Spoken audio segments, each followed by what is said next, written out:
We're going to show you how to take a screenshot on your iPad and then locate the file. First, make sure you have the page or info up on the screen that you want to take a screenshot of. Now find the Home button on your iPad, which will be at the bottom of your device in the middle here. Now find your Power button along the top edge of your iPad on the right-hand side here.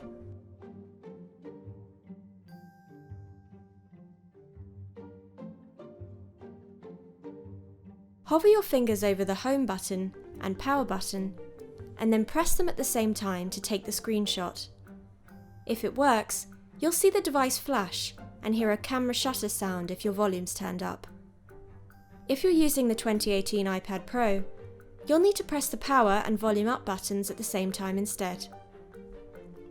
Now go to your home page and open up your Photos application. The screenshot will be saved as your most recent photo here.